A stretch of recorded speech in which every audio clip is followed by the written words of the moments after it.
بعض فلسفے دنیا میں ایسے ہیں کہ جنہوں نے اس دکھ، خاص طور پر جو حساس انسان اس کو محسوس کرتا ہے، اس کے اعتبار سے یہ کہا ہے کہ دنیاوی زندگی نرا دکھ ہی دکھ ہے۔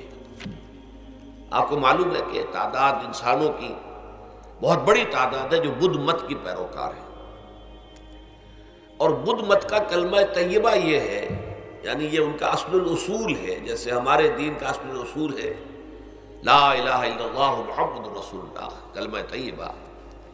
ان کا جو کلمہ طیبہ ہے وہ یہ سروم دکھم، سب دکھ ہی دکھ ہے، سب مصیبت ہی مصیبت ہے۔ انسانی زندگی جو ہے وہ تو صرف دکھوں سے اور تکلیفوں سے عبارت ہے۔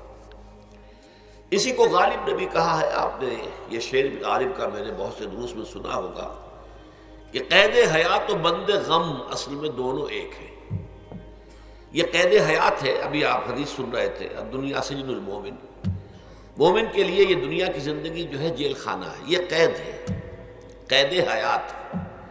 جیسے جیل میں آدمی اپنی مرضی سے نہیں جاتا، بھیجا جاتا ہے، اپنی مرضی سے نہیں نکلتا بلکہ نکالا جاتا ہے۔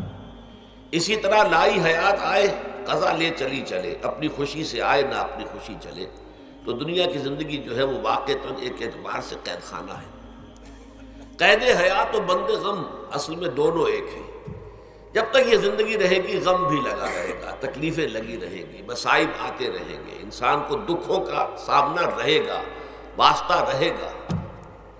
موت سے پہلے آدمی غم سے نجات پائے کیوں؟